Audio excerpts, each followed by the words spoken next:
Welcome to Getting to the Truth in This Art. I am your host, Rob Lee, and today's guest is an American photographer based in Baltimore, focuses on portrait, beauty, fashion, and wedding photography, serving the DMV, this whole area, Atlanta, NYC. We have eAndrew Murray. Welcome to the podcast. Thank you. I appreciate you having me here, my friend. So, as you touched on earlier, the homie Alpha connected things. He hit me up and he was like, you need to reach out. I was like, all right, that's a bet. And then it was really expeditious. Yeah. So, for those who are not dipped, who are unfamiliar, speak on what your work is, because I'm going to give that 1,000-foot view. So you just put it out there. How do you describe your work and put it out there for the fine folks? So you see my shirt, this is like my mantra, and it says zoning. So my work is about a connection. It's about energy. It's like colors and striations. It's just like that. It's intertwining like creative souls. So I really think my work is really an experience / it's the moment, right? So you're going to get an experience because we're going to enjoy the music. We're going to enjoy the posing. There's going to be a lot of interaction. Robert Frank is he's a photographer that I studied, and he's one of his greatest quotes is, the photograph should show the humanity of the moment. Like that's really important. So, and my pictures, when you get candids, you can really see the humanity. But when you're setting up and staging a picture, sometimes you can't see it. So if I had to describe my work, it's like an experience and a movement. You know what I mean? Like it's not a movement in the sense that, we are going to Congress and we're trying to push a bill, but it's just a movement of people that really believe in this art and is passionate and they overindulge in this work and they really want to put out this work because they got all this work inside of them. So I'm not a norm, and I'm not trying to be a norm, but my work is about energy and colors and vibrance and, just the experience. That's how I can tell you, Yeah, I mean, even in looking at the some of the portraits behind you on your wall, I already see the color that's popping. Even to what you're wearing, the attire that you're wearing, I see this Lakers situation that's presented. Don't make it sci-fi. Okay, a little of that, I get you. And so I see that, and then I even see I see the colors even in the portraits of maybe the choice of clothing that's worn. It's like these things are intentional to bring more life and more energy in that moment. At least that's what I'm seeing as the person seeing it. Yeah, colors. I mean, so to be honest, colors impact mood, right? Growing up, they would say, "Hey, when you go for a job interview, don't wear a red tie, because you might seem or present yourself to be someone that's being forceful. Blue has more of a calming mood. So I'm big on colors. I really believe that we live in a world that is very black and white. People say, oh, "I want a colorless world. I want a diverse world." It's not true. It's very black and white. It's either this or it's that. And there are a lot of us that are in between. That's like, okay, I get this and I can do this and I get that, but this is where I'm at. So my work just reflects colors. I love looking at colors. I'm getting into black and white a lot, but I love colors, and I love colors that have that pop, that are dominant. And I like color blocking and I like color confusion, right? Because I think like I love John Coltrane. He's one of my favorite artists, right, of all time. I have damn near every CD. I can tell you his story, right? And John Coltrane, when he would improvise, like he would just be trying to find his way through his music. Like he is the one creating the music and he's trying to find his way through the music while at the same time trying to keep things going where his rhythm section is like keeping him on beat. And I feel like that's what my work is. I feel like it's just a lot of stuff happening, but it grabs your attention. And you might be like, yo, and he might be like, or she might be like, yo. And I'm like, I don't know what y'all see because I'm not doing that, So, I mean, that's it, bro. But it's interesting you touched on that. This is a question I generally kind of put out there. And I didn't have it in what I think I sent you, but you mentioned Coltrane. And so I started asking that question around like, who are some of your influences? But I add a little bit of a caveat to it. Who are some of your influences that aren't necessarily in your discipline? Malcolm X. I read the autobiography of Malcolm X when I was in high school. I actually read the book. I had to write a report for my senior year in high school, and my brother had the book. So I went to my brother and I was like, yo, tell me about the story. And I wrote the paper on what he told me, didn't read the book. I presented it to my teacher, and my teacher was like, this is trash. Like, this is the worst. and the book her comment forced me to go and read the book. And when I read the book, I was like, man, this man is just so passionate. Like his whole life was about passion. So it's Malcolm X, Bob Marley. I love Bob Marley. I know I'm akin to Bob Marley in some capacity. I love Harriet Tubman. Who are some of my other influences? I'm a big fan of Denzel Washington, and I'm a fan of how he approaches his work. I love individuals that indulge in their work, and you can see the transformation from every character, from them going through it to actually perfecting it. There's so many, so many entertainers. Yeah. My mom is one of my greatest influences. My mother used to, I'm a 70s baby, so my mother used to throw a lot of this stuff on me, and I used to push and fight it. And now it's all in my work now. Like the Sundays when she used to play the music and, tell us about, we were celebrating Kwanzaa. I'm from New York, so we were celebrating Kwanzaa back in 75, but like all that just comes out. So I would say, it's probably more, and I'm doing them just justice, but Malcolm X by far, John Coltrane by far, Bob Marley by far. My mom, I like Harriet Tubman because I felt like Harriet Tubman, like she was already free. And you going back, you keep on going back and you grabbing people. So I like people that indulge and people that are like incredibly passionate about what they believe in. I dig that. So speak on like how you got started and what drew you to the visual mediums over other artistic expressions. So I've had a camera from maybe like 2014. And I'll always take pictures prior to that. But there's a term in photography is that you're not a photographer till you shoot on manual, right? So I told you I'm in a fraternity and I would shoot, shout out to Omega Psi Phi, Q Psi Phi, but I would shoot all the events. I had a camera and I just was shooting. I'm shooting on auto. I'm just getting all the candid shots, pop, pop, pop. And I'm enjoying it, here and there. And then about 2017, May, one of my friends, who's my fraternity brother, his girlfriend was pregnant. And he was like, yo, can you take a portrait of us? And I'm like, that's not what I do. He's like, but I like your work. Just from my event photography stuff, I shot him. Mm-hmm. And then the following year, 2018, he was like, can we go back to the same place? And this time I want to do it with the baby. And I did that. And there was that moment that like something just turned on. So I shot, maybe this was May or June of 2018. And then I shot someone in June. So it was May. Then I shot someone in June. Then I shot someone in July. And I have a mentor in New York named, shout out to, his name is Terrence Hamilton, but it's Riverside 3. Was it NYC Riverside 3 or something like that? I call him, like I was Pookie and he was like the dude from the Carters, right? Like we had a discussion and we started talking and I was working on a model in New York. I was going to take a picture of, shoot. And he brought me into his studio and I got attracted to light, man. And after messing with Terrence, I connected with one of my mentors. My greatest mentor is a guy named Matthew Jordan Smith. He's a world-renowned photographer. He's big on beauty. He's a portrait fashion photographer. And I started taking his photography lighting class with him and I got addicted. So I can truly say that Terrence kind of like, he gave me that first hit.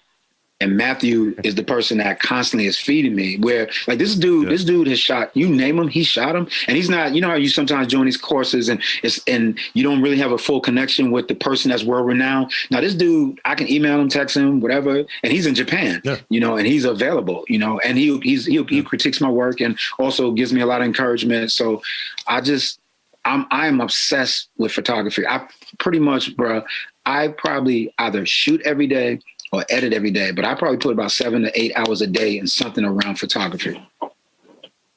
That's good to hear. And it kind of comes through in how you're describing it. And it resonates with some of the people who are your influences, like why they resonate for you as an influence. You're living by that kind of credo, what have you. And I remember in trying to learn something for my day job as I'm a data analyst. And I remember getting some advice from one of these guys that kind of helped me along that path and learning it. He's like, do you want to learn it from someone that's doing it or someone that's teaching it? And I was like, someone that's doing it. And I keep that idea in mind, and I support people in helping teach people how to do podcasting, things like that, the technology aspect and running the show and things like that. I've been on it for 12 years. Wow. And I'm like, I do something related to podcasts every day. Sometimes it might be I'm doing 3 or 4 podcasts. Sometimes I'm sitting here editing. Sometimes I'm putting out notes, doing movie research because I'm running 3 podcasts right now. And it's always something moving and inching that needle to what am I doing? Right. And it's like, how can I always be working on my craft instead of it's going back to, I think it was Denzel Washington that said something along these lines. And I think Sam Jackson around, I'm a working actor. Not like I'm a movie star, I'm a working actor. Right. It's like, this is my job. Right. And that's the way I kind of look at it. So I have a thing that I tell people all the time, push past your progress. So most of us, like, so you think about, like, say if you're doing push-ups, right? You know, brothers always getting the push-ups in, right? So most of us be like, okay, I'm going to do 15, I'm going to do 25, I'm going to do 30, right? So that's your goal, to do 25, 30. My push past progress is, okay, so if my goal is 25, I'm hitting 35. Because when you get at 26, the arms start to burn, right? If you can get between 26 and 35, the mental discipline that goes in that burn takes you to wherever you got to go. I live for the opportunity to push past where I'm at. Like when I present something, I do work. I don't really care. Like, that's nice. I like it, but I love the energy in putting it together. I love the energy in being in the studio. You know, like this is just a reflection of my progress. That's all it is. So no, I like what you said. Like, I live for, let me go past. Let me continue to grind, because, like, I'm not here for the trophy. Yeah. It's that thing. Sometimes I talk with people and they're like, why aren't you just satisfied with X, Y, and Z? It's like, yeah, I'm not chasing that. Right. I don't want that. It's coming from me, and I'm looking for, while enjoying what I'm doing, while enjoying the process and enjoying conversations like this. Right. Ultimately, I'm looking for, when I don't know what makes me satisfied yet, because I haven't reached. Don't be satisfied. And that's the thing. Don't be it's satisfied. unattainable. Yeah. Don't. Like, matter of fact, your satisfaction is the unsatisfaction. You know, like, I tell people, be uncomfortable with comfort. I don't want it, you know, but no, I love that. I eat that up. And bro, I'm gonna say this, you got an amazing voice. I'm like, God, this guy is like straight up. He needs to be on cable or something, you know, but anyways, I digress. And thank you. I appreciate that. So let's see. And I've been accused of this recently, because we've been doing a few photo shoots, me and my different co-hosts and people I'm working with. Some folks are photogenic. Others, I read that they're some people are photogenic, some people aren't. And I read that your background is in that model development, coaching kind of space as well. Share your observations as a coach on how people can be more photogenic. I mean, I think so. Different people are appealing regardless, right? So meaning, like, you can see somebody, you see a gentleman, he's very handsome. Take a gentleman, he's middle-aged, 50, brown skin, and got gray hair and gray beard. He becomes attractive. Right. When he was 20, he might not have that facial hairs. And some people might say, okay, he looks okay. But I think the goal of making people photogenic is making people comfortable on who they are. A lot of times a person will say, like, if I say to you, Rob, what's your best side? You'd be like, oh, my right side. And most likely, if you say it's your right, it's your left. It's never where you say it. It's where you think it is, because that's where you spend a lot of time. You take your selfies on the same side. But one of the things that I attempt to do, one of the things I also do is, so there's a gentleman by the name of Jeff Rojas out of New York, really great photographer. And he talks about the different shapes of heads. There's oval, oblong, there's a heart-shaped face, there's a square face, there's different shapes of faces. So if you know how to position their faces in the picture, and in particular, take African Americans, we have real strong features. Our features are probably protrude more than our white brothers or our Asian brothers, right? So for me, depending on the type of light that I'm using or the type of modifier that I'm using, if I might shoot that light, that modifier, sorry about putting my hand like that, but straight on, it might, because we have these features, you might get shadows and it might not be as flattering. So it's the responsibility of me. If I was shooting you right now, I'm looking at you. I notice every time, I guess your right shoulder is right here, right? Is that your right hand? Yeah. So I noticed that every time you turn to your left from your right, you're relaxed with your eye. When you turn to your right, to your left, when you are from your right to your left, you're relaxed. When you're left to your right, you're really more assertive. Most of your questions that you've asked me, you turned your head this way. So I kind of see where you're at, but you smile differently on the right side to the left side. So it is the responsibility of the photographer to say, how can I make them better? Because some people walk in and they're like, oh my God, they're just gorgeous, male, female, they look great. And some people walk in, you're like, okay, I got to take all the lessons that I've learned and I got to make sure I help them out, because my job is to be able to give you the image that makes you feel good. If I was taking your picture, I want you to be frustrated because you don't know which picture to select. Gotcha. But it's important to see that. It's important to see the lines. It's important to see our chin, if you got a cleft, our nose. Black people, in particular people of color, we have thicker noses. So you really want to make sure that you flatter them. And also the use of your lights and your modifier. The modifier is the thing that you put on the lights to project, whether you're going to use a beauty dish, whether you're going to use an octobox. It's funny, I shoot more beauty now with an octobox because I want more spread of light. When I use a beauty dish, the beauty dish is just really hitting just the face. And if you don't position the face accordingly. But I just think it is important as a photographer with your clients, you study your clients, not just this person's paying me, they look good or they don't look good. And I'm just going to shoot because I have these 5 shots that I normally do. And I have this 5 and I have this lighting style and you are going to fit into my thing. I don't do that. I look at you, I study you, I'll go on everything that you have, social media, and I'll try to find something. One, I want to find something that you haven't done. And 2, I want to make sure that I make you feel great with that picture. That picture is going to last longer than we are going to last.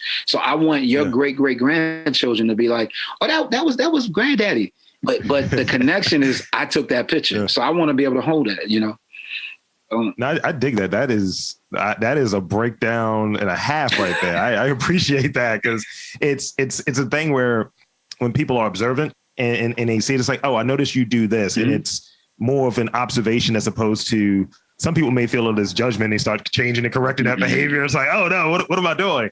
And yeah, it's a thing or what have you. That's really good. And also I noticed I had a conversation with a photographer previously. We were talking about like the use of lighting when it comes to certain ethnicities and such. And it's like having things represented. It's like, I need a black person shooting me. I need, to kind of get those features or what have you, or someone with experience in that space. And that speaks to like that representation and things of that nature, just acknowledging it's like, I can't shoot everyone in this cookie cutter sort of way. I have to use this light. I have to use these filters, these different mechanisms to accentuate what's naturally there. So I'm about to tell you something that might be controversial. So I hope I don't get in trouble because I'm definitely not making the money that she's making. So I do think it's important that that agencies that book photographers book people that represent what they're looking for. And a lot of times, so take Vogue magazine. Vogue magazine will have a creative director and they will say, this is what I'm going for. And then they'll start looking for photographers. They'll go through agencies. So recently, Annie Leibowitz, I don't know if you're familiar with her.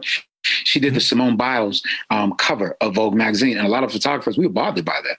We were really bothered by that because Annie Leibowitz is, everyone loves her. She takes classes, if you bring on your podcast, you spending about $20,000 just to talk to her, so she's that person.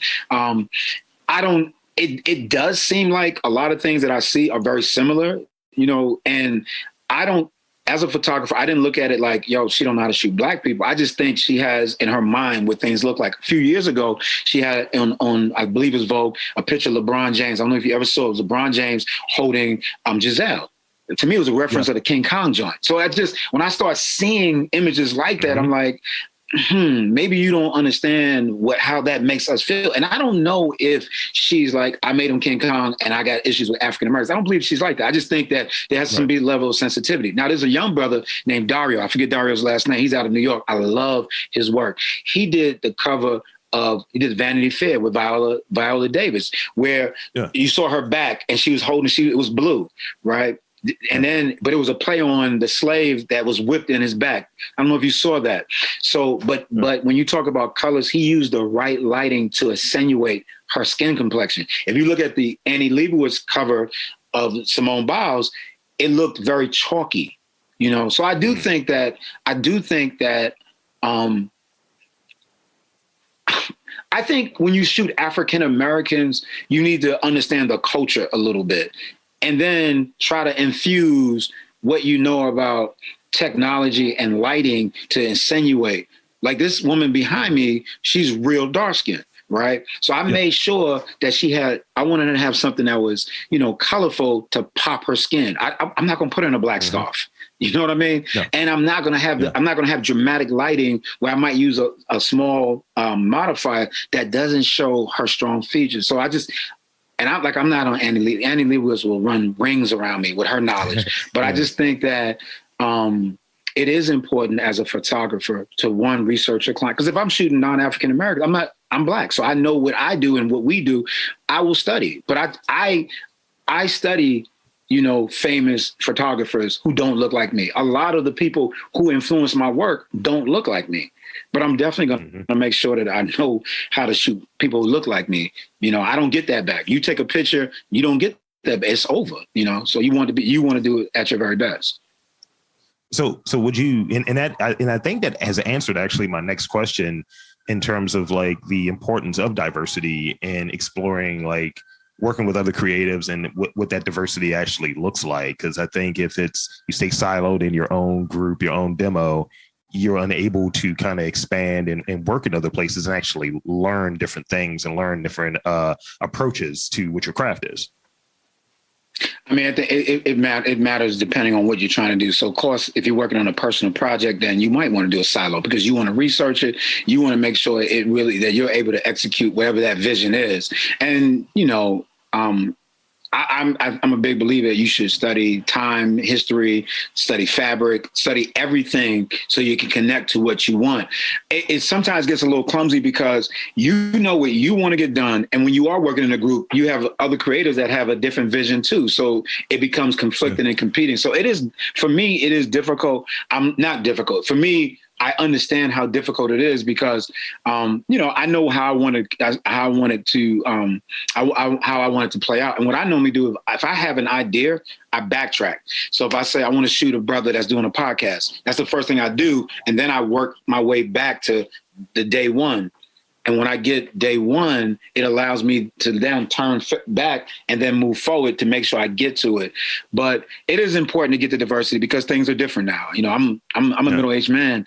And it's funny, I have a modeling development company and my coach is 19 years old, so I have to listen to the things that she's presenting from her lens. I have a daughter that's 16 and, I can't just I do it this way. And I think this newer generation, they want to be included so much, but they kind of want it on their terms. And I guess it was kind of the way, I did it, but with my coach, right? So we have, and I'm trying to answer your question by giving an example. So I have this thing called Zone Academy, right? And I meet twice a month with models. We develop facial expressions, poses.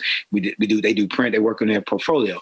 So I will go to my coach and I'll say, hey, what looks are we doing this week? I'll say, hey, this is what I want to execute. And then you're a thought partner. What do you want to do? And then we develop a Pinterest board around it. We develop our board, our creative board, and we talk through everything. If I'm working on my own project, I might come to you for reference. Like, what do you think this happened in Italy during 1934? What are some of the things? That's the type of collaboration I take. But when it's your vision and it's the thing that you want to execute or something that's inside of you, and you get the aha moment, like I want this. It happens where you need to have full control. My mentor had told me, when you do a shoot or you look for publishing, you are responsible for the hair, the makeup, and the clothes. No one is looking at the makeup artist like, oh, she didn't do a good job. No one is looking at the stylist. Right. They're looking at you. We booked you. You pay those people out. So, but when I'm working with makeup artists and stylists, what I do now is we sit down, we have a meeting.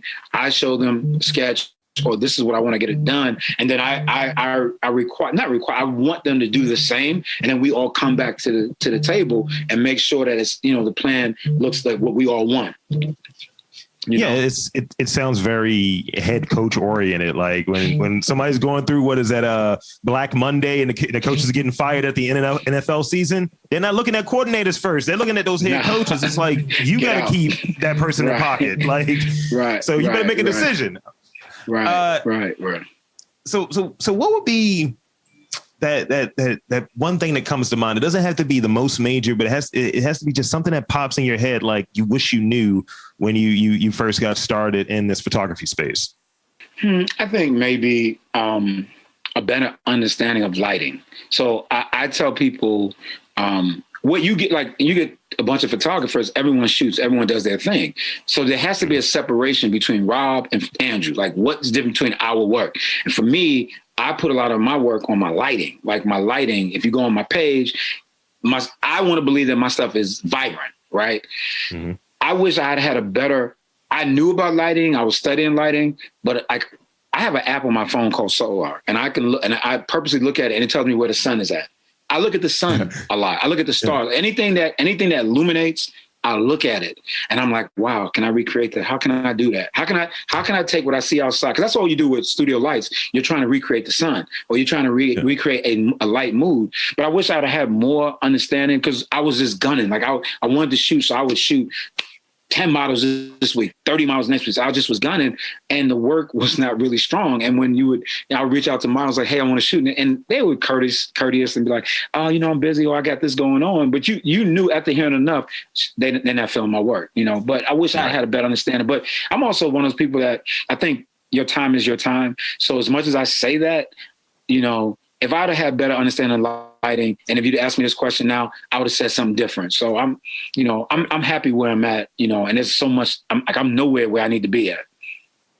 Yeah. And I think that's the driving thing too, where it's like, oh yeah, I want to learn this new thing to add to that toolkit or what have you. And I think that's the thing that's always alluring and attractive for a practice. If it's keeping you interested and keeps bringing you there, like, you get flipped in your head enough times, you're like, I'm gonna take care of that one. And it's like you're gonna get flipped in your head in a different way. Right. But you keep going after not getting flipped in your head. Facts. Right.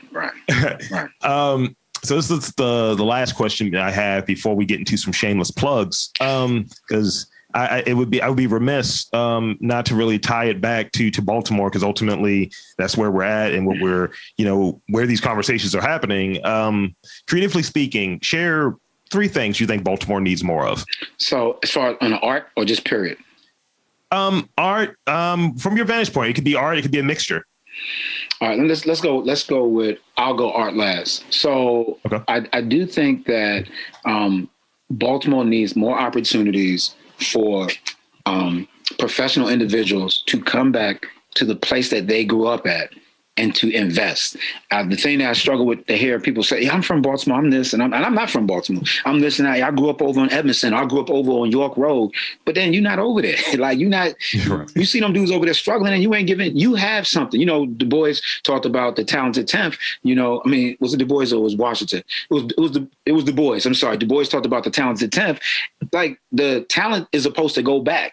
I have a group called Be More Shoots, right? Where monthly or every other month, I take photographers and we network with models, and I work with photographers on how to shoot. I'm not saying like, I'm that guy, but I'm like, with that little influence, I can help somebody different. And there's just too many doctors, lawyers, too many people in this area, that I grew over there in the village. Yeah, okay, but go over to the village now, okay? Let them physically see you at the village, like where you at in your suit. So I think more people who grew up here, black and white, I don't care what color you are, go back and pick up that next person, help them out. So I've been here since 96, and everything sounds the same as far as every different politician that gets in. Everything's the same. We still have murders, The murders stopped a little bit because of COVID, people back out there, they killing. So it's just everything is the same, the first thing people want to do is talk negative about education, but you're not putting the real resources in and you're not holding people accountable. So now whenever you want to just, pull at people's strings a little bit, what you do is you say, well, the school system's not working. There's a TV station, Fox, whatever. All they do is talk negative about the city. Mm-hmm. Like if Fox you really want to do something? Why don't you invest some of your money and help out? I'm not one of those people that I might point the finger at you, but I'm coming right behind that finger with something. You know what I mean? So I struggle with that. Now, as far as the art, man, this place here, like I've reached out to a lot of creatives, like, yo, I love your work. Your joint is dope. And they play you off. First of all, bruh, you bleed, you pee, and you shit just like me. I'm just giving you your joints. And I'm talking about well-known dudes that everybody know now. You hit them, when you DM them, they play you off. Anybody DM me, yo, I'm available. I'm appreciative. I will be like this. And so in the art community, we need to have a real arts festival, not that stuff they do every summer. I'm talking about where real creatives do what they do. The brother Massaquoi, and I have to do this. This dude, I'm about to open up a studio on Monday. If it wasn't for him, we worked together. And I was like, bro, I'm tired of renting studios. Do you know any place? Oh, place I'm about to move out. Why don't you check them out? This is the same brother that told me about you. That's the community. We supposed to each one teach one. So we have to stop I don't know if it's everybody, but when I meet other photographers, right, and I'm not well known, but people know me in the city. Like people might not know my face, but like, oh, you Andrew? Oh yeah, I saw your work. So I'll meet photographers and I'll come in a spot and you can see it's like typeface. I'm like, bruh, I'm open, like, so it's just, we need opportunities to meet each other, see each other, display each other's work, just like more like community type of things as far as in the arts, whether it's painting, it's photography. The painters back in the early 1900s struggled with the photographers. They felt like we was coming in and we was changing things, but we do need more opportunities. And I just wish that those who have made it are not just doing their little things so they can do a little plug, but really make sure that other people are eating. In my camp, we all eat. That's my philosophy. Yeah. We all eat. So that's the three things I think. I think that's a lot of truth there, and I appreciate your candidness with that. That's great. Yeah. So at this moment, this is that part of the pod where I like to let the guests do their shameless plugs. So social media, website, all of that good stuff. Where can they check you out? Okay. So website is eAndrew Murray Photography, eAndrew Murray Photography. For Facebook, Evan Murray, right? Or eAndrew Murray. My first name is Evan, but everyone calls me Andrew. That lets me know, if you call me Evan, if you call me Ev, I'm like, you know me from New York. How you know me from New York? If you call me Evan, I'm like, okay, this is perfect. Don't call me Evan when I'm doing art. And if you call me Andrew, I know we family. I like Andrew a lot. So Evan Murray on Facebook. But also there's an eAndrew Murray page on Facebook. On Instagram, I got a bunch. So if you want my spicy stuff, like my semi-sexy, is called Just Shoot Glam. Just Shoot Glam. Then I have, for Zoning Academy, is one called Zone Academy. That's where I'm model development. I have one called Be More Shoots. So it's Be More _ SHOOTZ. Be More Shoots. And then it's eAndrew Murray Photography. eAndrew Murray Photography. So there you have it, folks. Thank you again for coming on to this podcast. Appreciate you, brother. I'm Rob Lee for eAndrew Murray saying there's art in and around Baltimore. You just got to look for it.